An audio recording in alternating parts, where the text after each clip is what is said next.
Dear students, group 17 elements की study को आगे कंटिन्यू करते हुए आज हम सबसे पहले डिस्कस करेंगे अनोमलस बिहेवियर ऑफ फ्लोरीन।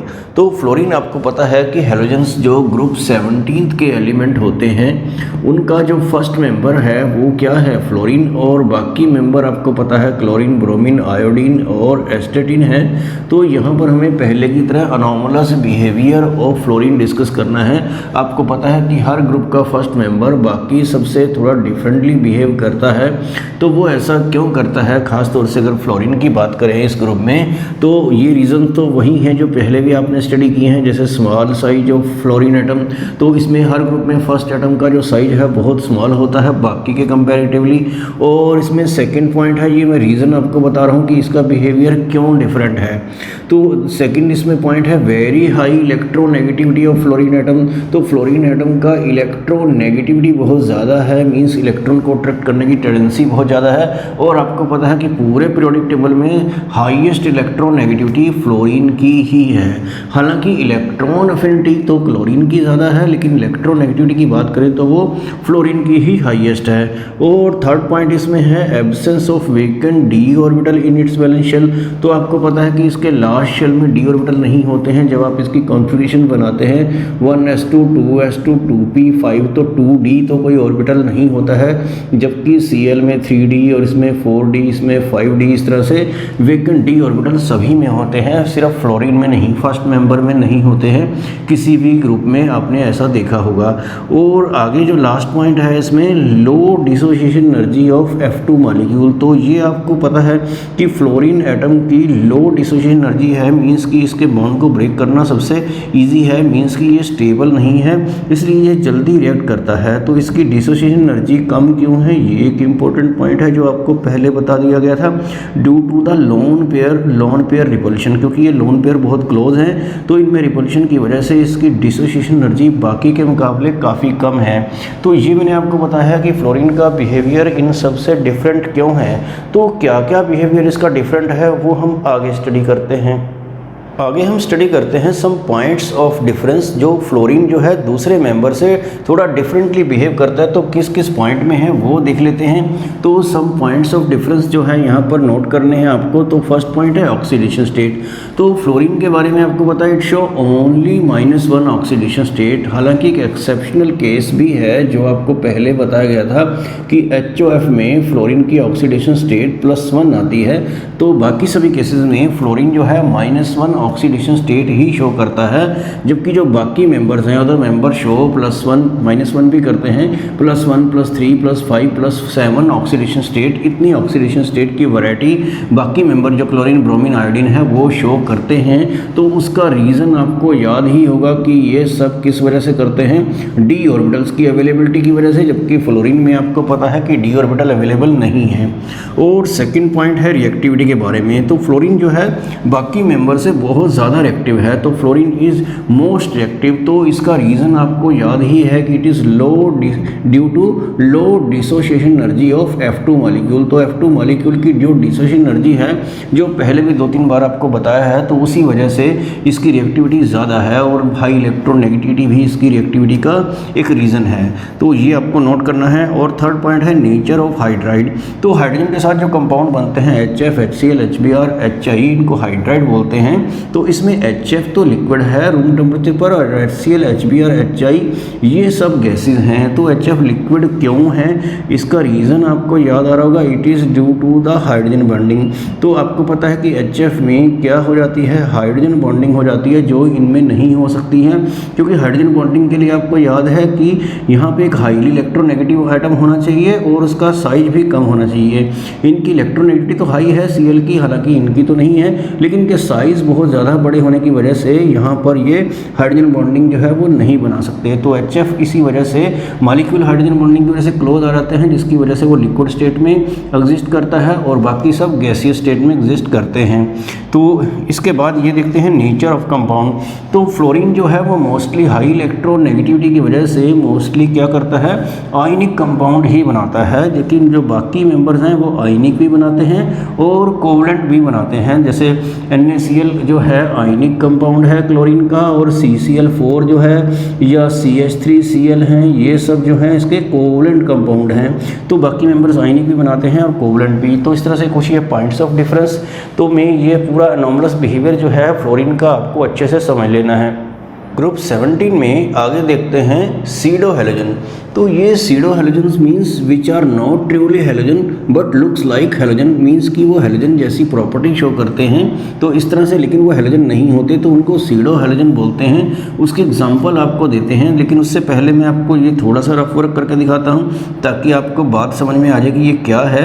जो हैलाइड्स आयन होते हैं जैसे क्लोराइड आयन, ब्रोमाइड आयन, तो उनका ऐसे हम डबल करते हैं तो उनके कॉरस्पॉन्डिंग एक हैलोजन होता है। जैसे ये Cl नेगेटिव है तो ये तो हैलाइड आयन है, और Cl2 करते हैं तो ये हैलोजन होता है क्लोरीन। इस तरह से ब्रोमाइड आयन के कॉरस्पॉन्डिंग जो हैलोजन होगा वो ब्रोमीन होगा, तो ये सब हैलोजन और ये हैलाइड आयन। तो इसी तरह से सीडो हैलाइड आयन भी होते हैं जो 2 या 2 से ज़्यादा हाईली इलेक्ट्रोनेगेटिव एटम से बने होते हैं, उनके ऊपर भी नेगेटिव चार्ज होता है और उनके कॉरस्पॉन्डिंग जो हैलोजन होगा उसको बोलेंगे सीडो हैलोजन, जो हैलोजन जैसी प्रॉपर्टी शो करता है लेकिन रियलिटी में वो हैलोजन नहीं होता है। तो ये जो हैलाइड आयन की जगह पे मैं लिख रहा हूँ आपको सीडो हैलाइड, जो हैलाइड जैसी प्रॉपर्टी शो करते हैं। तो सीडो हैलाइड के एग्जाम्पल आपको नोट कर लेने हैं, जैसे ये साइनाइड आयन है Cn नेगेटिव जो है, तो ये बिल्कुल इन जैसी प्रॉपर्टी शो करता है, एक 1 नेगेटिव चार्ज रखता है और हाईली इलेक्ट्रोनेगेटिव एटम भी हैं। तो इसके कॉरस्पॉन्डिंग जो सीडो हैलोजन बनेगा उसका नाम क्या है, साइनोजन। जस्ट आपको उसका डबल कर देना है Cn2। तो इस तरह के सीडो हैलोजन भी एग्जिस्ट करते हैं।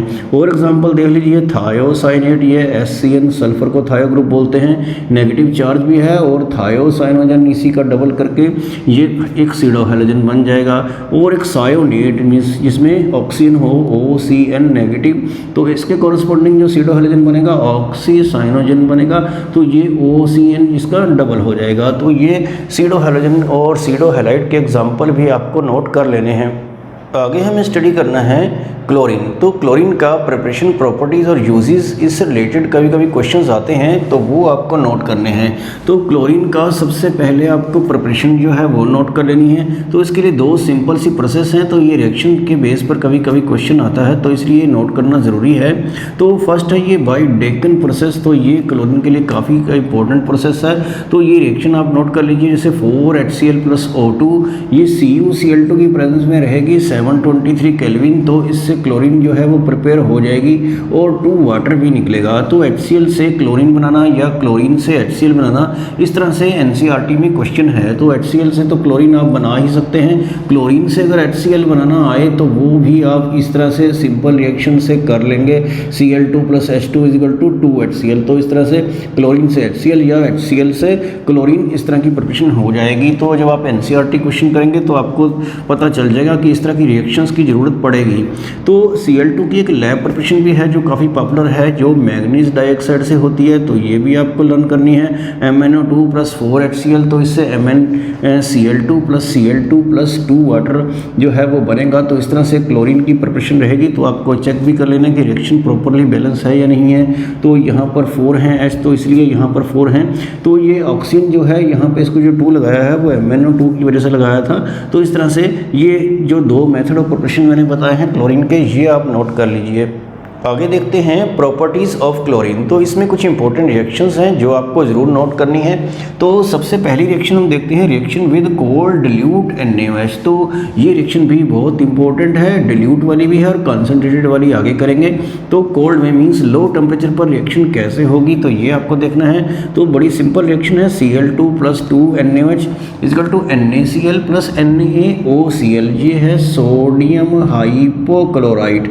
तो सोडियम हाइपोक्लोराइड बनता है इससे, और हाइपोक्लोराइट है ये, और वाटर तो निकलेगा ही। तो इस तरह से ये रिएक्शन जो है आपको लर्न कर लेनी है डिल्यूट NaOH से, और कोल्ड में मीन्स लो टेम्परेचर पर।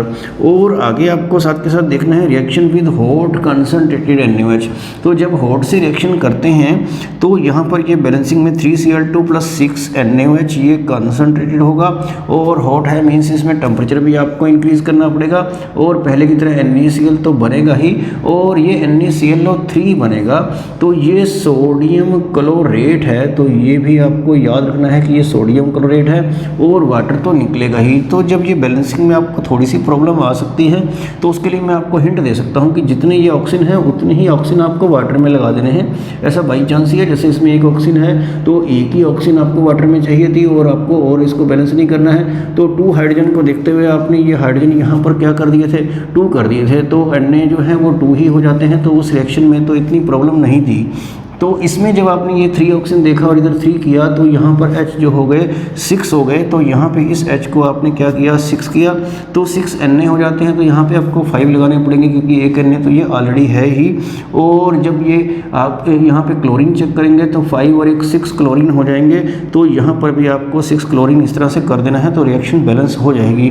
इन रिएक्शंस में और क्या खास बात है जो आपको बहुत ज़रूरी नोट करनी है, वो है क्लोरीन की ऑक्सीडेशन स्टेट। तो यहाँ देखिए क्लोरीन की ऑक्सीडेशन स्टेट जो है Cl2 में जो प्योर एलिमेंट होता है उसमें 0 होती है और NaCl में क्या है -1 है। इसमें जब आप कैलकुलेट करेंगे Cl की जो ऑक्सीडेशन स्टेट तो वो +1 आ जाएगी। आप कैलकुलेट करके इसको देख सकते हैं। यहाँ पर भी देखते हैं तो यहाँ पर जो Cl2 की ऑक्सीडेशन स्टेट पहले की तरह 0 है और यहाँ पर -1 है। और इस Cl की जब आप ऑक्सीडेशन स्टेट कैलकुलेट करेंगे तो क्योंकि ऑक्सीजन -2 होता है तो -6 सोडियम 1 पॉजिटिव है, तो ये +5 ही आएगी। तो आप इसको ज़रूर चेक कर लेना। तो ये जो दोनों रिएक्शन हैं इसमें आप देख रहे हैं कि क्लोरीन की ऑक्सीडेशन स्टेट इंक्रीज़ भी होती है और डिक्रीज़ भी होती है। ऐसे इसमें भी हो रहा है, ऑक्सीडेशन स्टेट यहाँ डिक्रीज़ हो रही है और यहाँ इंक्रीज़ हो रही है। तो जब किसी पर्टिकुलर एलिमेंट की ऑक्सीडेशन स्टेट इंक्रीज भी होती हो डिक्रीज भी होती हो तो एक ही रिएक्शन में, तो ऐसी रिएक्शंस को बोलते क्या हैं, डिस्प्रपोर्शनेशन रिएक्शंस। तो डिस्प्रपोर्शनेशन रिएक्शंस के एग्जांपल एक आधा पहले भी आपको दिया जा चुका है, तो ये एग्जांपल भी आपको नोट करने हैं, इसलिए ये रिएक्शन जो है काफ़ी इंपॉर्टेंट है।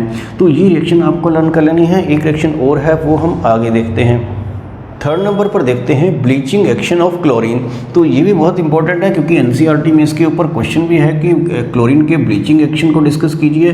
तो क्लोरीन जब वाटर से एक्वा सोल्यूशन जब उसका बनाते हैं तो HCl बनता है और नीसेंट ऑक्सीजन, ये खाली सिंगल O है क्योंकि ये 2HCl हो गया तो एक O बचता है। तो इससे नीसेंट ऑक्सीजन जो है, ये वाली ऑक्सीजन तो मॉलिक्यूलर ऑक्सीजन होती है, जो खाली O होता है इसको बोलते हैं नीसेंट ऑक्सीजन। तो इससे नीसेंट ऑक्सीजन लिबरेट होती है जो किसी भी कलर्ड सब्सटेंस के साथ कंबाइन करके उसका कलर उड़ा देती है, मींस कि वो कलरलेस हो जाता है। तो इस प्रोसेस को ब्लीचिंग बोलते हैं। तो एक मल्टीपल चॉइस में क्वेश्चन आता है कि bleaching action of chlorine is due to, तो उसमें nascent chlorine, nascent oxygen, nascent hydrogen इस तरह के ऑप्शन दिए होते हैं। तो जो ब्लीचिंग एक्शन है क्लोरीन का वो नीसेंट क्लोरीन की वजह से नहीं, नीसेंट ऑक्सीजन की वजह से है। तो ये आपको जरूर नोट करना है। तो ये टेक्सटाइल को, फाइबर्स को या इस तरह से जो कलर्ड सब्सटेंस होते हैं उनको ब्लीच करने के काम आती है क्लोरीन। तो ये जो प्रॉपर्टीज़ जो मैंने आपको बताई हैं, ये 3 रिएक्शन, ये आपको बहुत अच्छे से जरूर लर्न करनी है।